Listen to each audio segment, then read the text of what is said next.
Kembali lagi di Poros Salang bersama dengan saya Fuad dan rekan saya Patrick. Hari ini kami akan melamporkan kondisi Jakarta di hari Jumat tanggal 18 Desember 2020 terkait harga bahan pangan yang meroket menjelang Natal. Seperti pantauan kami hari ini di lapangan, harga cabai merah keritingnya seperti rambut Rashford itu naik. Sementara harga papan penggilesan yang lurus tanpa ada benjolan lempeng gitu bagus seperti umpannya Bruno itu juga naik.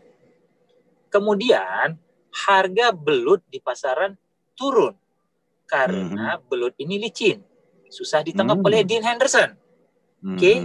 Sementara cuaca terpantau berawan-berawan syahdu.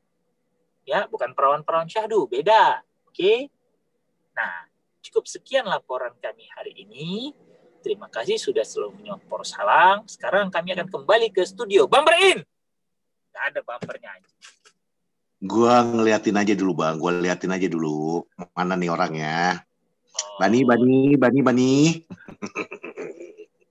Bani itu nama temen aku di Medan. Anak kamu Kuling. Anak kamu Kubur ada namanya Bani. Nah, ini Bani yang satu lagi. Bani OO.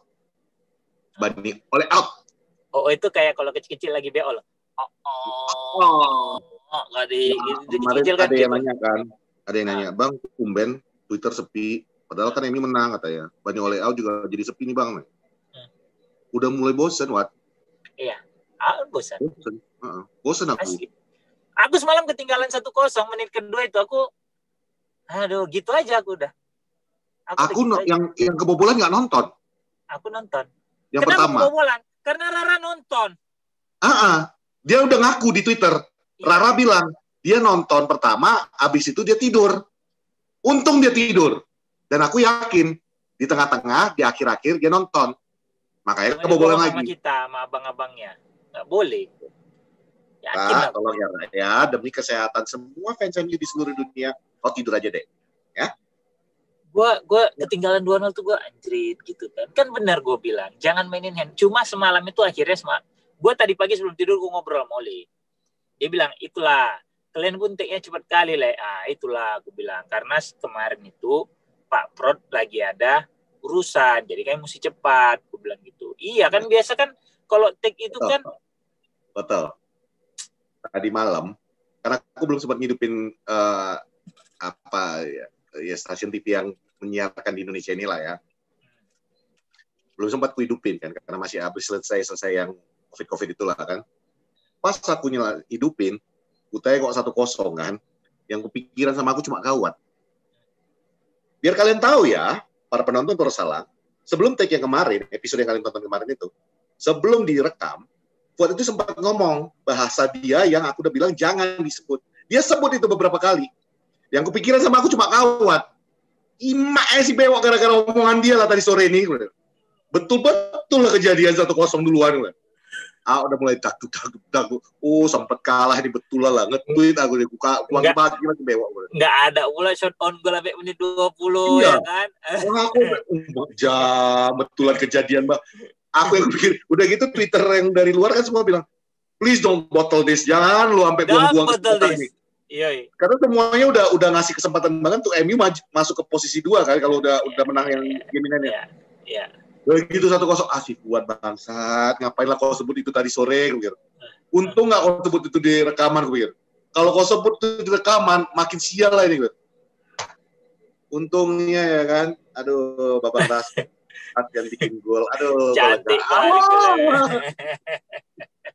itu aku, jadi kan aku gitu lah, balik lagi nih aku cerita kan, dia bilang kalian pun take-nya cepet kali, dia bilang, aku bilang nggak bisa aku bilang karena Pak Prod lagi ada urusan, mesti cepat, aku bilang gitu kan. Iya, kalau aku tahu aku pasti nggak mainin Diano dari awal, dia bilang gitu, karena kan kita bilang aku lebih milih De Gea daripada Diano. Kenapa?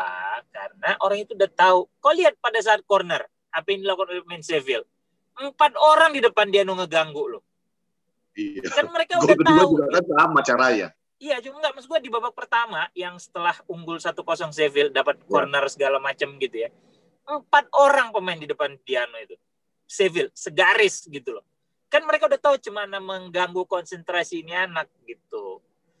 Itu dia bilang, "Iya, kalau aku tahu kan aku ikut kalian kan udah sering." Dia bilang, "Cuma ya udahlah," aku bilang. Penting kan hasilnya bagus. Maksudnya kita menang, ya anggap aja pelajaran, namanya anak itu juga masih muda, janganlah dikit mana-manakan kali. Oh ya aman itu katanya gitu kan. Ya udah, terus terkait ya udah kami nggak ada ngomong yang lain, itu aja kan. Kayak Teles kan, gue bilang kan Teles kami punya ini telepati.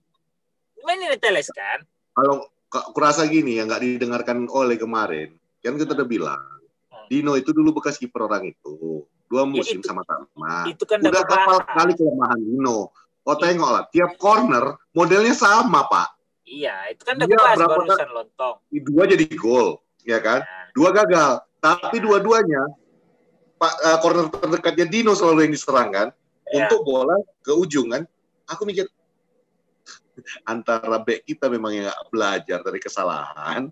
Tapi memang itu PR sih, gimana lu menghandle set piece, karena kita udah terlalu sering bobol dari set piece. Nah balik lagi tadi, kan paling nggak ya Teles dia mainin gitu ya. Dia mainin walaupun 4-2-3-1 gitu ya. Dia mainin Rashford, Martial, terus di kanan dia mainin Greenwood gitu kan. Terus dia mainin Pogba gitu ya. Walaupun aku jadi kenapa mati? Kan tadi pikirnya McTom atau Fred lah gitu. Cuma kan ternyata Ole punya pandangan bahwa lawan Leeds ini akan lebih berat dari Sheffield. Gitu loh.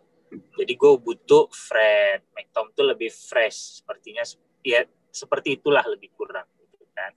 Yang lain sih udah nggak ada. Pasti lawan Leeds kan nanti itu kan kita ngelawan tim yang mengandalkan fisik kan. Otomatis yang lu butuhkan adalah pemain-pemain kayak McTominay sama Fred. Iya, sama Fred gitu. Jadi di luar itu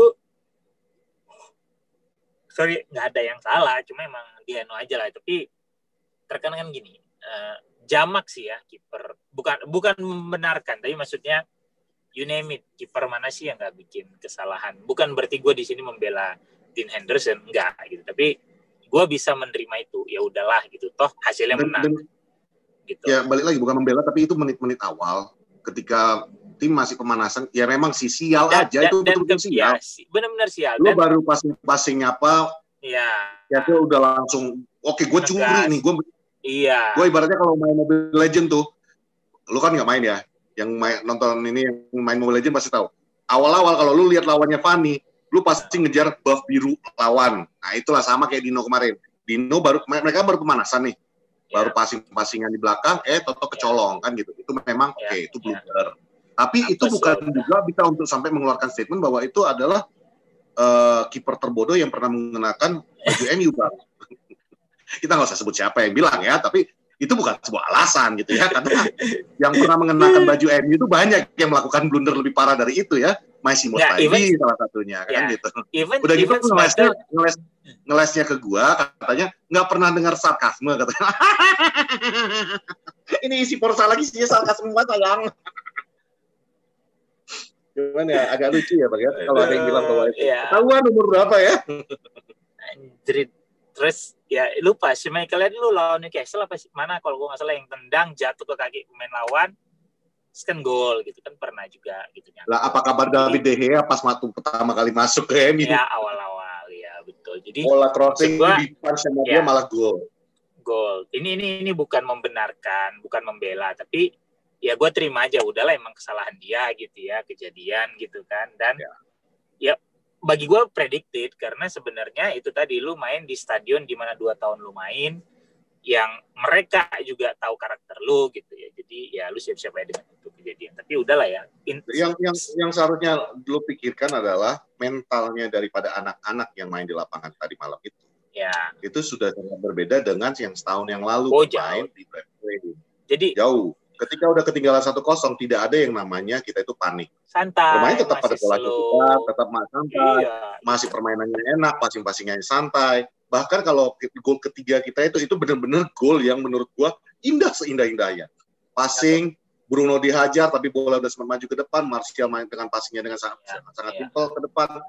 Rashford tinggal menyelesaikan dengan simpel juga. Jadi bagi gua itu udah benar-benar tenang permainannya. Dan waktu ngejar 1-0 pun nggak ada rasa panik. betul-betul santai banget tenangan. Ya kan? Rashford tuh yang Lindelof tuh luar biasa sih ya. Gue nggak tahu itu hoki atau apa. Enggak. Kalau lu perhatiin sebenarnya model Lindelof tuh sering ngasih bola begitu, Pet. Ya, Sering banget dia ngasih long ball, long pass gitu-gitu. Itu it's a beautiful goal, man. Two touch, yang kayak komentator bilang kan, two touch and it's a goal. Dan apa ya? Gue sempat. Golnya Martial juga nggak ada jelek-jeleknya. Dan itu gue harus akuin Pogba. Ya, Pogba main bagus. Gue bilang Pogba bagus gitu. Gue nggak bilang Pogba jelek. Cuma sebelum dia umpan ke Martial tuh kembali 2 kali dia bikin kesalahan yang bola hilang, yang sampai masuk ke jantung pertahanan gitu loh. Bukan gue mencari apa ya, pembelaan karena gue benci banget sama Pogba, enggak gitu loh. Cuma lu kan harus kalau gue lihat yang begitu, Pogba bagus main, gue akuin bagus dia main semalam. Cuma tetap Pogba masih ada tuh yang dangdung yang you jeopardize your team gitu loh, which is ya gue nggak suka. Nah bedanya dia dengan Bruno adalah kalau Pogba pada saat dia bikin gitu itu memperlambat tempo, sementara Bruno passing dia kadang ada yang salah, ada yang dipotong, tapi itu resiko yang diambil, risky pass gitu yang dia bikin. Once itu gol ketiga itu risky passnya dia.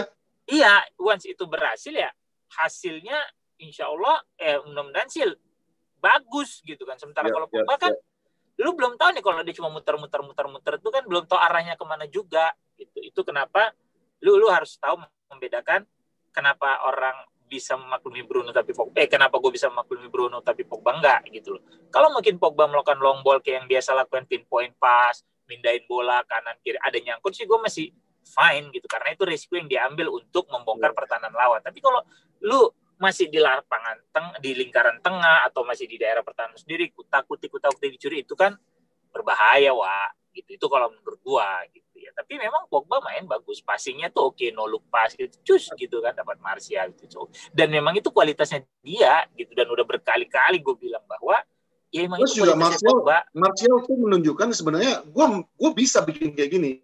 Ya itu yang bikin kadang-kadang gue bertanya, lu tuh punya kemampuan itu. Dia kemarin tuh kontrol ballnya waktu passing dari Pogba itu sangat tenang ya, dan sangat terkontrol.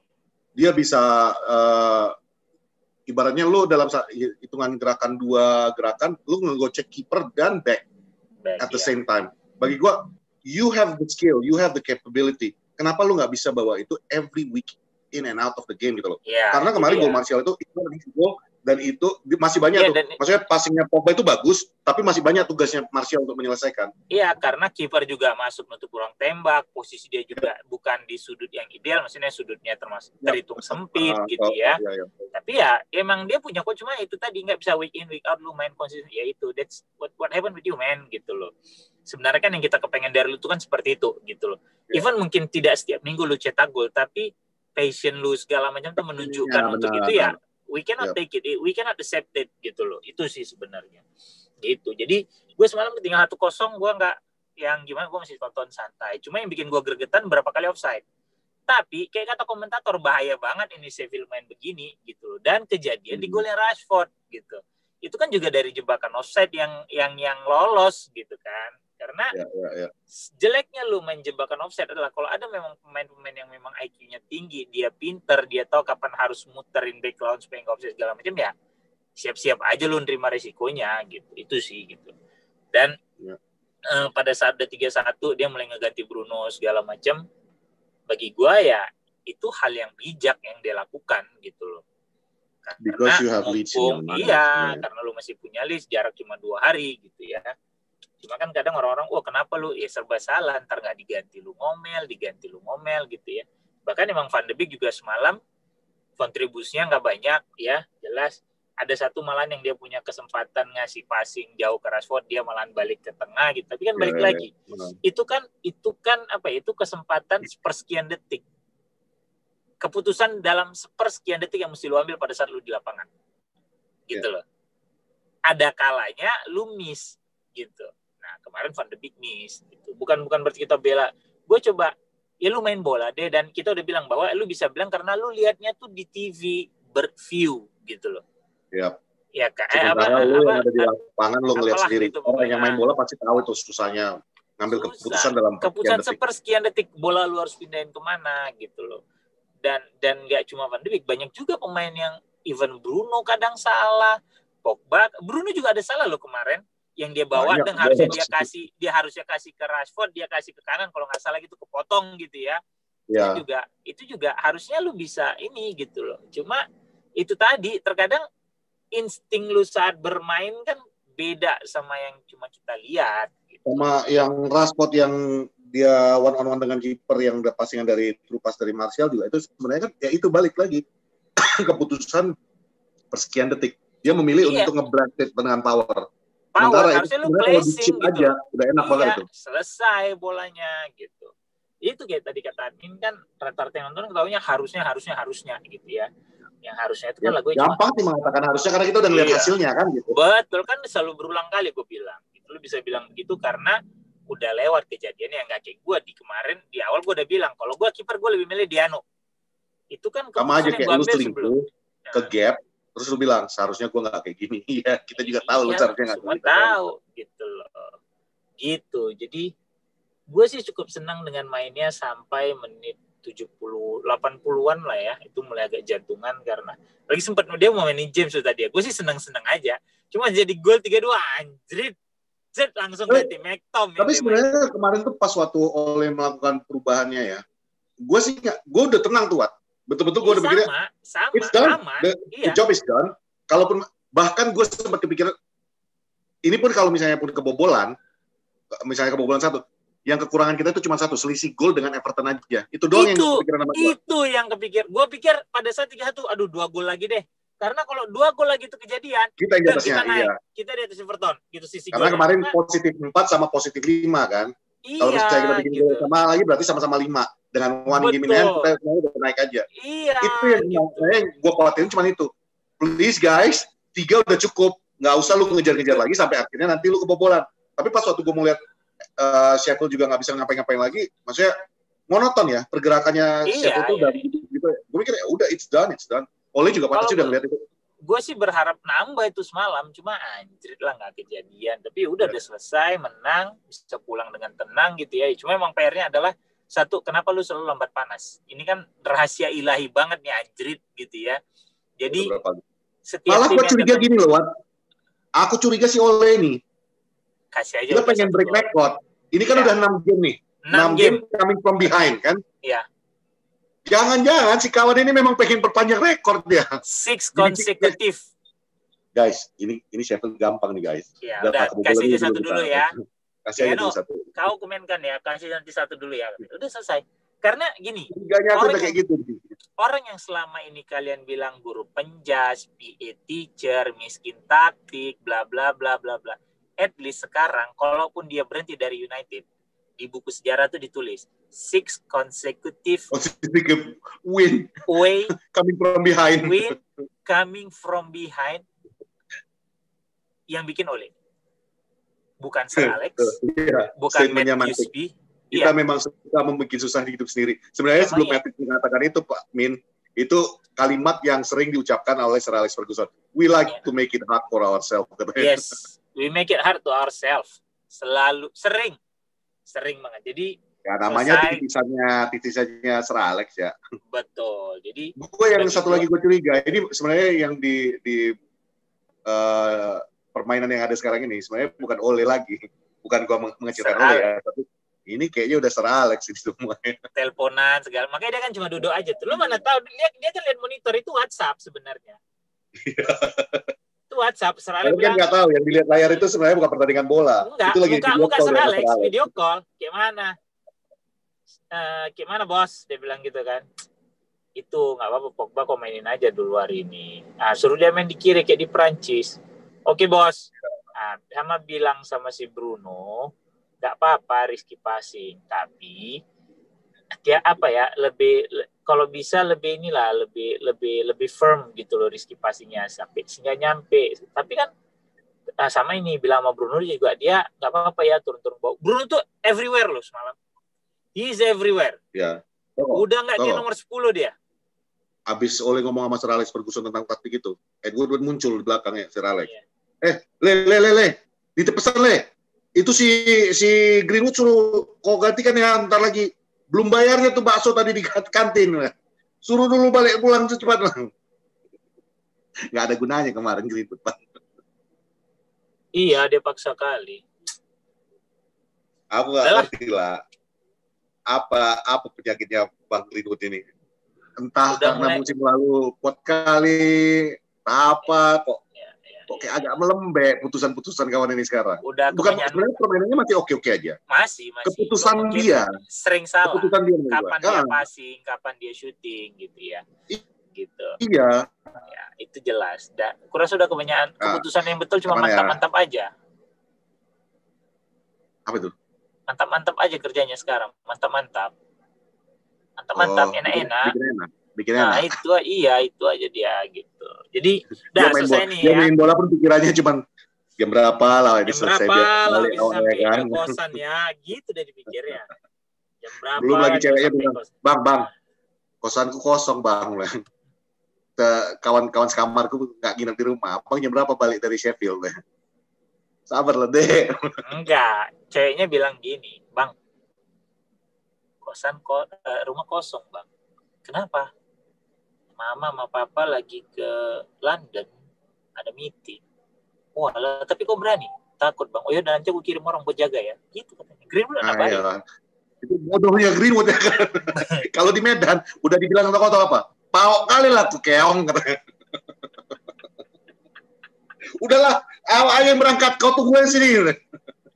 9 bulan kemudian, Majang, kok mantan pacarku mirip kali anaknya sama kau ya kawan. Kau lah pula keong. Takut adik Bang sendiri di rumah. Walah, ya udahlah. Jadi abang kirim ini ya, satpam buat jaga adik ya. Bodoh. jadi itulah Sheffield United ya kan.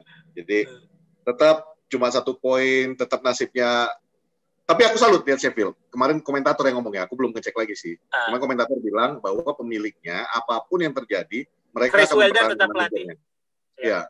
Bagi gua itu adalah prinsip. Itu adalah perbuatan seorang laki-laki. Ya, karena dia tahu, ini orang yang membantu kita selama ini orang kita akan pertahankan. Itu prinsip.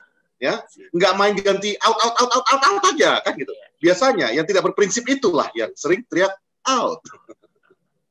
Karena dia nggak punya prinsip, cuma ikut-ikutan tren. Ada out yang berprinsip. Oh ada. Pada saat di Twitter itu namanya Duck Boy. Ya, di Twitter itu namanya Duck Boy. Itu oleh out, Bang. Jangan salah. Dia oleh out. Cuman aku selalu berdiskusi sama dia dan selalu enak. Karena pendapat kita itu sebenarnya sama. Masalahnya dia itu nggak suka dengan pilihan-pilihan starting lineup, keputusan-keputusan yang kadang-kadang lambat atau diskusi kayak gitu tuh enak. Nggak asal ngucapin oleh out. That boy, shout out to you, my friend. Ya. Football juga dia mendukung oleh, tapi bukan berarti dia langsung selalu mengiyakan benarnya. Jadi banyak. Ya si Gusti. Jadi maksud kita banyak sekarang ini. Aku seneng kali. Banyak kali sekarang penonton poros yang makin lama makin pintar kan gitu. Mantap. Yang kalian pun tahu lah ya, Massimo Taibi adalah salah satu yang paling jelek mengenakan baju MU. Kita kembali lagi ke topik itu nanti. Tapi Sheffield United beres. Kita udah review ya. Oke, sekarang gue mau masuk hikayat Battle of Roses. Oke. Tempat dan waktu gue persilakan kepada Patrick untuk mengisahkannya. Silakan Pat. Gue ke dalam sebentar. Siap. Adik-adik, kalau kalian sudah menyiapkan pulpen dan kertas kalian, kita akan mulai pelajaran tentang Battle of the Roses. Sejarah kenapa disebut Battle of the Roses. Tentang Lancashire dan Yorkshire, tentang perperangan dari zaman bahula hingga sekarang berakhir di sepak bola juga terus begitu. Kalau saya perpanjang ini video bisa sampai 2 jam dan saya tidak mau memberikan kuliah, jadi singkatnya adalah Leeds has come, Manchester United are the greatest. Itu saja. Dan Battle of the Roses, kemarin ada yang nanya ke gua, "Bang, di mana gua bisa baca tulisan lo?" Tulisannya itu waktu itu di Inside United, yang edisi bahasa Indonesia, dan itu di tahun 2009 apa 2010 gue nggak lupa. Jadi sudah sangat lawas. Gue nggak tahu kalau mereka punya link untuk internet online-nya di websitenya langsung. So kalau kalian mau baca-baca itu coba cari-cari deh. Gue nggak tahu sama sekali masih ada atau enggak. Battle of the Roses ini sejarahnya itu adalah tentang perperangan antara kedua kubu rumah. Kayak Romeo and Juliet nih. Lancashire dan Yorkshire kan gitu. Jadi ceritanya itu sangat romantis sebenarnya. Perperangan yang Tadinya bunuh-bunuhan, penggal-penggal kepala, tusuk-tusukan jantung, ya kan? Sekarang dilanjutkan di lapangan bola. Apalagi pas waktu 91 apa 90 ya, yang mereka juara 91. Premier League. 91. Nah, di Ya, situ kalau tuh nggak salah 91. mereka itu betul-betul yang ibaratnya waktu itu kan juaranya adalah sebenarnya yang rajanya Inggris adalah Liverpool kan. Tapi entah kenapa Leeds memilih mengata-ngatain MU. Dan kebetulan tahun berikutnya MU menang terus dan Leeds degradasi kan gitu. Dari situlah salah satu juga yang mengembalikan percikan emosi di antara Leeds United dan Manchester United. Besok kita akan kembali menemukan bukan derby sih itu namanya. Ya Battle of the Roses itu setelah bukan derby lah, jauh. Ya, jauh. Yang jelas ini sama kelasnya dengan kalau lu nonton Manchester City ataupun Liverpool. Cuman bedanya karena Leeds baru promosi, belum semenggelegar itu. Karena dulu kalau Leeds United datang ke Old Trafford itu udah pasti full stadium. Demikian juga ketika kita datang ke stadionnya mereka. Itu sejarah singkat tentang Leeds United. Kenapa kita sebagai pendukung MU, salah satu klub yang paling kita benci itu adalah Leeds United. Ya, bukan Arsenal. Arsenal sahabat kita. Arteta adalah sahabat kita. Berilah dia waktu. Gitu Bang. Bagaimana? Udah beres? Lawyer Arteta. Belum. Lanjut dulu, lanjut nggak apa-apa. Oke, lanjut dulu. Lo mau preview nggak apa-apa? Gue dengar dulu sebentar. Oh, gue langsung preview. Oke. Boleh. Preview. Bang, siapa nama pelatihnya Bang? Lupa lagi Bang. Bielsa, Marcelo Bielsa. Marcelo Bielsa. Gurunya Jadi Pep. Marcelo. Waktu di salah satu gue lupa episode yang berapa di Korsalang, kita itu waktu itu bahas tentang Marcelo Bielsa dan Leeds United yang kalau nggak salah di game sama pertama mereka ngalahin Fulham ya dengan Fulham atau siapa ya? Enggak. Mereka kalah main pertama sama Liverpool. Oh iya, kalah lawan Liverpool tapi mereka benar-benar memberikan perlawanan yang luar biasa kan gitu. Jadi waktu itu gue sama Fuad sama-sama sepakat nih. Ini Leeds ini bisa berbahaya kalau konsisten bisa main kayak gini. Masalahnya nggak akan ada orang yang di Premier League bisa bermain gayanya Massimo Bielsa ini selama Marcelo Bielsa selama 30 gue teringat Massimo Taibi 38 pertandingan straight forward dengan secara fisik. Plus lagi Bielsa menerapkan rezim latihan yang memang betul-betul namanya menguras fisik.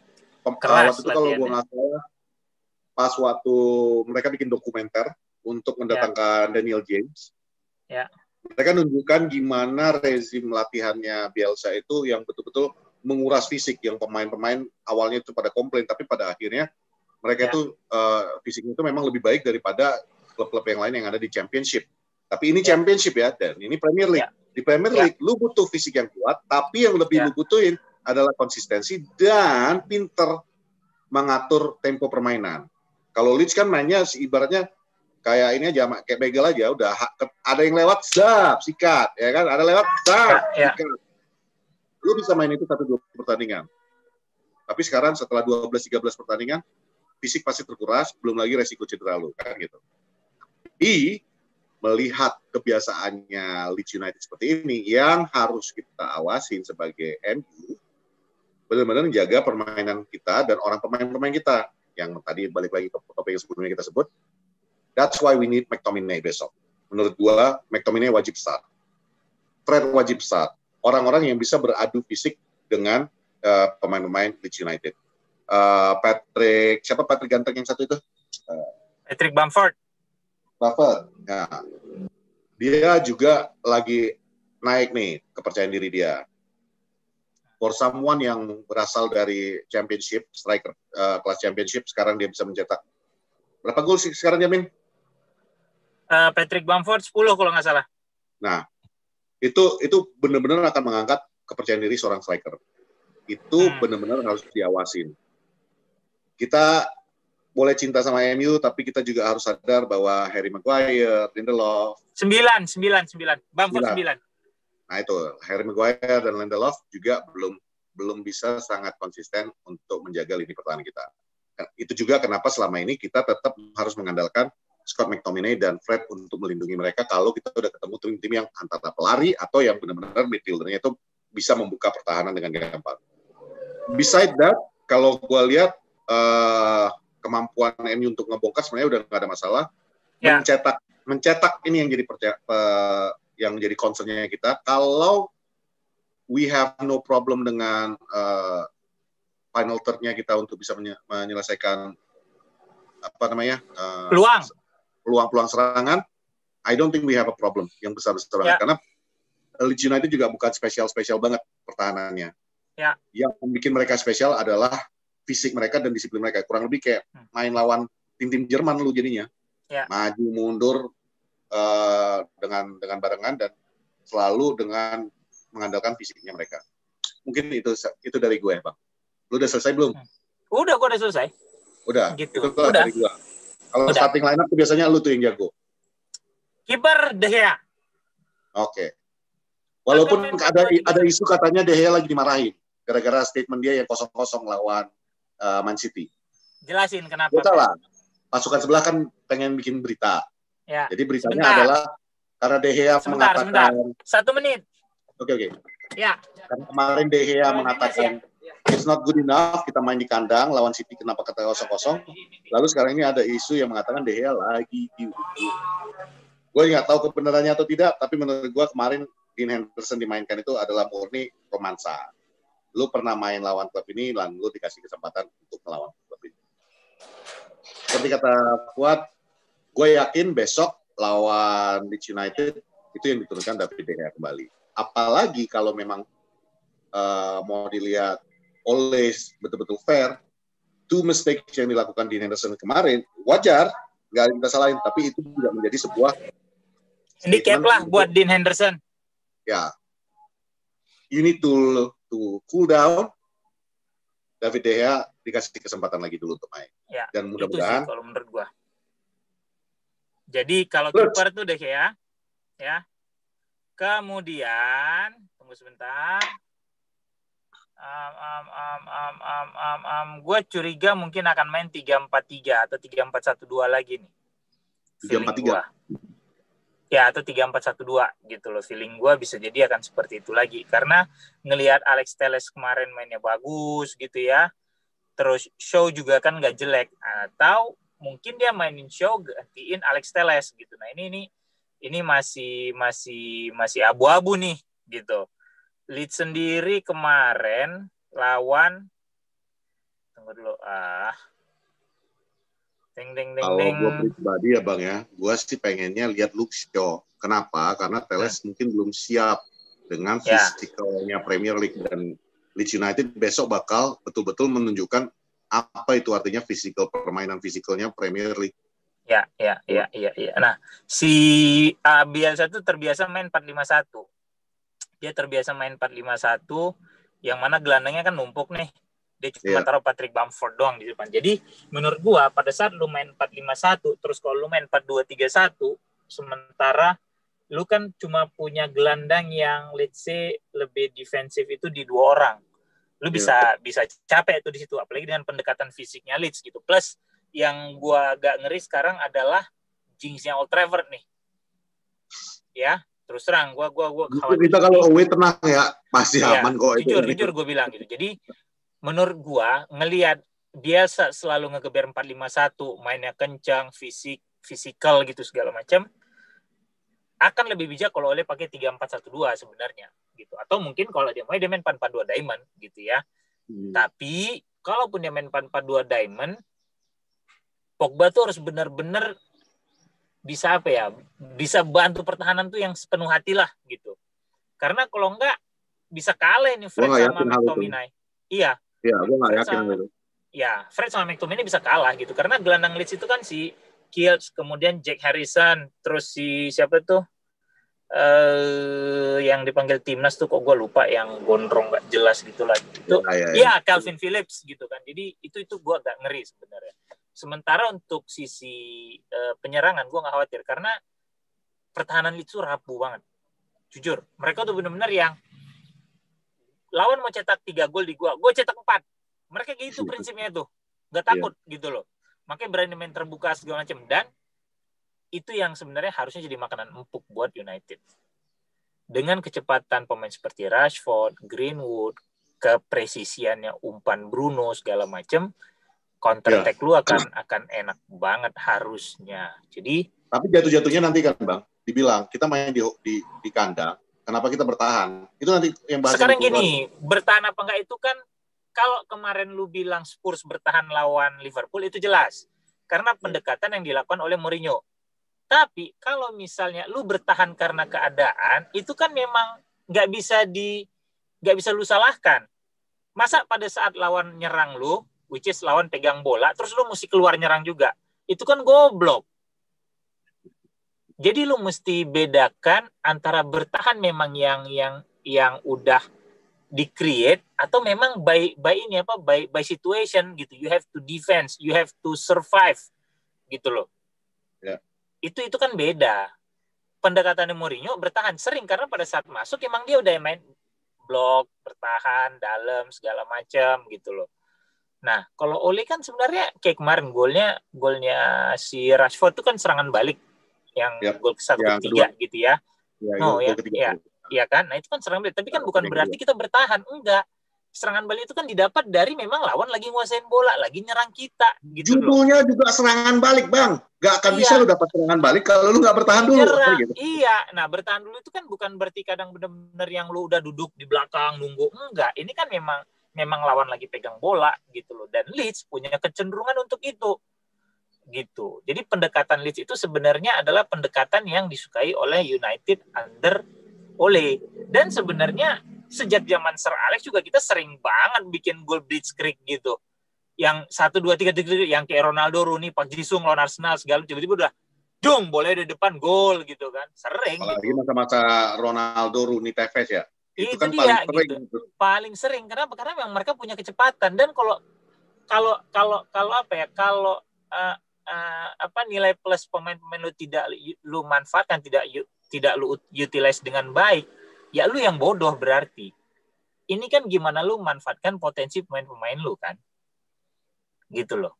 Jadi kalau memang lu tahu nih pemain gue punya kecepatan, lah lu ngadepin lawan yang bertahan sampai 10 pemain, 9 pemain di kotak penalti yang dengan pemain yang punya kecepatan agak sulit. Kalau gitu lu cari pemain yang jago gocek segala macam mau nusuk. Mau nggak mau memang kita besok tuh gimana ya? Sebenarnya ancaman mereka itu kan kayak lu bilang Patrick Bamford ya, yang memang paling ibaratnya ujung tombaknya mereka lah. Iya. Masalahnya Patrick Bamford juga oke, kayak kata gue tadi itu dia lagi percaya dirinya pasti lagi naik nih karena konsisten bikin gol. Masalahnya dia juga bukan someone yang harusnya lu takutin.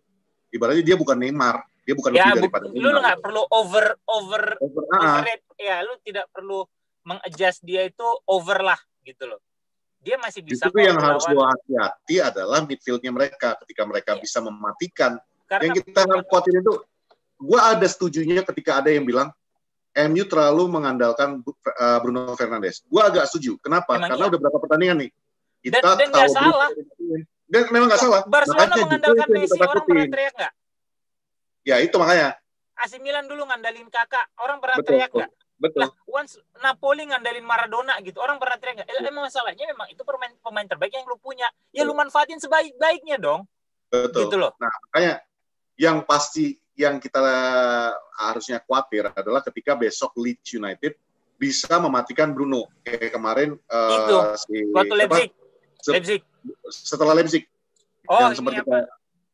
City. City bisa mematikan Bruno, kita mematikan De Bruyne kan? De Bruyne ya. Jadi ketika otaknya dimatiin ya memang agak susah nih. Sulit. Makanya ya gue setuju dengan kata Fuad tadi. Memang resiko nih mainin Pogba. Karena kita tahu Pogba kalau untuk bertahan juga bukan makanan dia lah, bukan sesuatu yang memang dia secara natural akan lakukan. Yeah. Cuman kalau kita bisa bawa 2 playmaker, ya Pogba bisa efektif. Mereka harus memilih nih mau nutup siapa, Pogba atau si Bruno. Itu sih. Jadi menurut gua mungkin akan pakai 3-4-1-2 gitu ya. Lebih bijak kalau pakai itu gitu kan. Kalau 3-4-1-2 ya pilihan lu udah pasti Fred McTominay itu di tengah buat nyokong Bruno.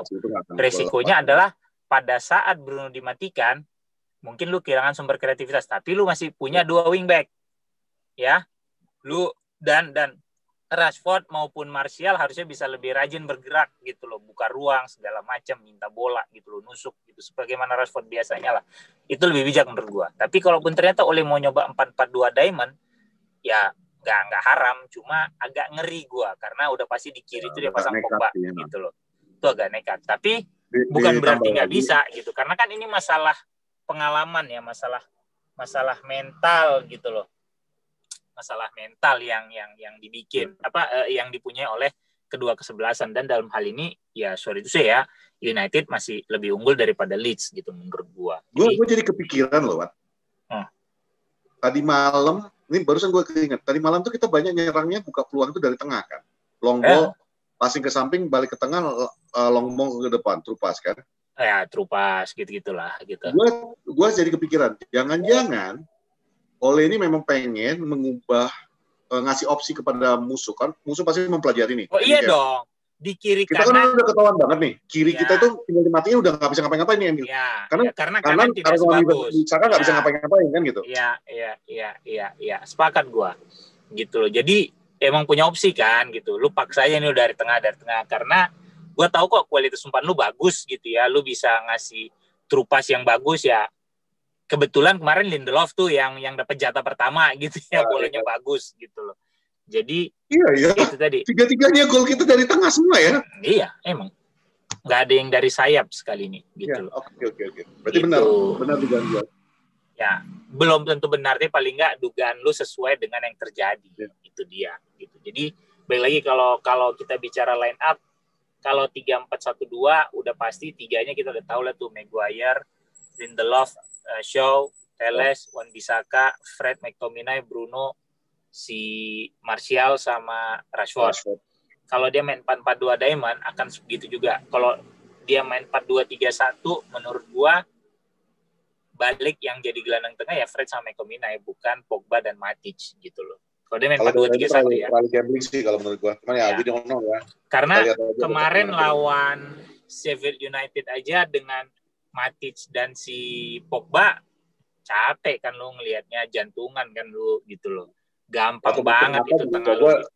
Iya. Agak oke. Iya, waktu masuk mata gitu ya. Cuma kan memang itu risiko yang diambil karena lu lagi leading 3-1 segala macam gitu. Jadi menurut gua sih itu gitu. Dan harusnya panas ya partai nanti. Harusnya walaupun tanpa penonton gitu. Ya. Oh ya, ada yang nanya kemarin nih, mumpung gue ingat. Ada yang nanya kemarin, Bang, kenapa sih waktu kita lawan mana itu dan waktu dia nonton Arsenal, nonton apa gitu, itu udah ada penonton. Kenapa? Oh iya. Liverpool kemarin Spurs sudah ada penonton 2.000 orang. Nih balik lagi kayak kita kan ada pergub ya, ada keputusan daerah. Nah, keputusan di daerah di Manchester itu ada tier 3-nya itu menyatakan bahwa semua tim di Greater Manchester belum boleh ada penonton. Cuma 3 kota kan sekarang, London juga kena lockdown lagi. Burnley juga masih kosong. Kenapa?